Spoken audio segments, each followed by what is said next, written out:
Hi, welcome back to Mastering C++ Unlocked. In today's lecture, we will explore the C++ for loop, a cornerstone concept for every aspiring C++ programmer.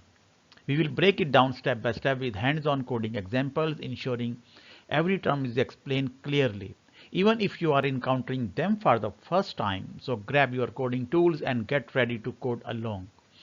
As a bonus, we will also share practical tips at the end of help you master the use of loops effectively. Ready to dive in? Let's get started. For loop non-iteration. The for loop is a fundamental concept in a programming used to automate repetitive tasks. The for loop is best suited for scenarios where you know the exact number of iterations ahead of time. It combines initialization, condition, and update is one compact line, making it efficient for predictable tasks. For example, iterate through an array which is a fixed size is a perfect use case for a loop. The for loop is ideal for cases where the number of iterations is fixed or predetermined. A for loop works like a planned journey. You know where it starts, where it ends, and how many steps it takes to get there. It is a concise and efficient for tasks within a defined range of repetition. Combine initialization, condition, and update in a single statement, making it concise and easy to read. The for loop brings together all three components of a loop: starting point, condition check, and update in one statement, which make is highly organized.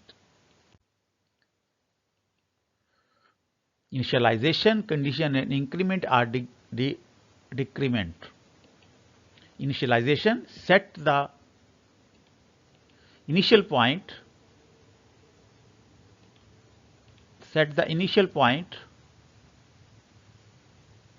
for loop variable. The initialization set the initial value of the loop control variable like int I equal to 0.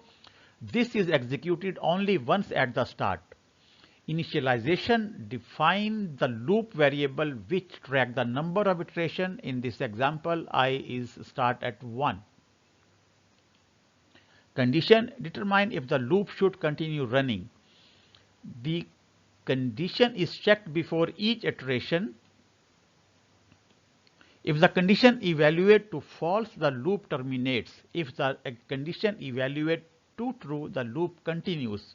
Once it becomes false, the loop exits. Increment or decrement.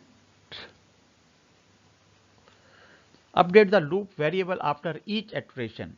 The increment decrement modifies the loop variable after each iteration, preparing it for the next cycle. Each of these components play a critical role in controlling the flow and termination of the loop. Okay, so for initialization A1 I equal less than 5 and then 1 is increment. Initialization, the loop control variable is 1 to set. Condition is the loop runs while I is less than or equal to 5. And increment is after each iteration 1 is incremented by 1. And cout iteration I output the current iteration number 1 followed by a new line, and return 0 indicates successful program execution and terminate the program. So answer will be iteration 1, 2, 3, 4, 5. Okay, another program. Int I, the loop start with I of 0 and then the loop execute while I is less than or equal to 10, and then the value of I is increased by 2 after every iteration. So what would be the answer? The answer would be the output display even number from 0 to 10. And another program, initialize the loop begin I to 5 and the loop begin while I is greater than or 0. the value I is decreased by 1 after each iteration. So what would be the output? The output displays number from 5 down to 1. Nested for loop. A loop inside another loop used for multi-dimensional tasks. Nested loops are essential for solving multi-dimensional problems. In the example below, the outer loops I track rows and the inner loops J track columns. This structure is useful for tasks like matrix multiplication or creating graphical patterns. First, outer loop I is set to 1 and then I is executed as long as I is equal to or less than 3 and increment by 1 after each iteration. And this one is inner loop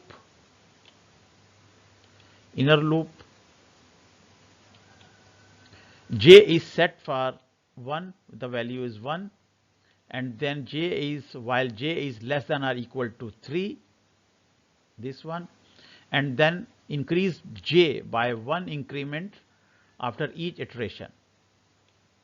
The inner loop executes 3 times for each value of I. Output the pair I and J followed by a space and count Cout and L. Add a new line after the inner loop finishes execution for each I. So do you have idea what would be the answer? Yes, this one. And now let me know what would be the answer of this one. Yes. And now you tell me what is the difference between this one and this one, where is the both codes are very similar. There is another example. The line declare an integer variable of sum initialized is 0. The variable will be used to store the cumulative sum of numbers for 1 to 5.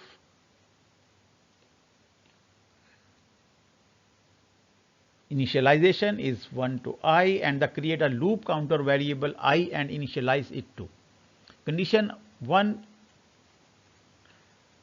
less than or equal to 5, the loop runs as long as I is less than or equal to 5.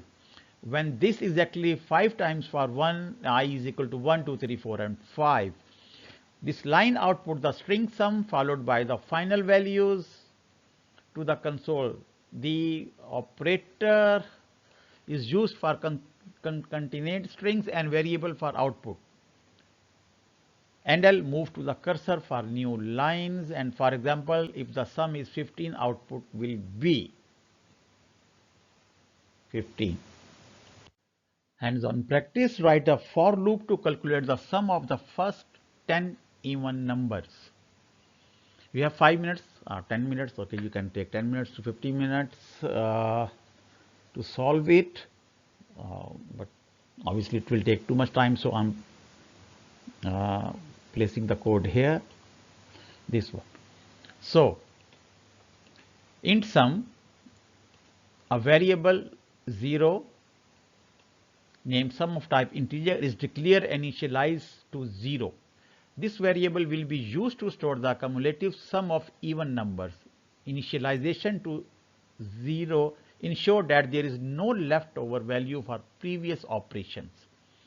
For int 2 and I less than 20 and I increment for 2, this is the start of a loop that iterate through even number from 2 to 20. Integer I is equal to 2, the loop control a variable I is declared and initialized to 2. So this one is 2. The first even number in the range 3, I less than or equal to, the condition checked whether is I is less than or equal to 20. If true, the loop continues. If false, the loop terminate. And I plus equal to 2 after each iteration the value of I is incremented by 2, ensuring that the only even numbers are proceed, like 2, 4, 6, 20. And sum plus 1 equal to I, this is a shorthand for sum is equal to sum plus 1. The current value of I is added to sum and the result is stored back in sum. For example, the first iteration I is equal to 0, 2, so sum equal to 0 plus 2 equal to 2. And in the second iteration, I equal to 4, so sum is equal to 2 plus 4 equal to 6. And this process repeat until the loop ends. And then see out sum and sum endl. The count statement output the final value of sum to the console. The sum, this is the next string that labels the output. The sum display the value stored in the sum variable, and endl adds a new line character moving the cursor to the next line in the console for better readability. So answer would be 110. And take away, write a C++ program to print a multiplication table for a given number using a nested for loop. Thank you.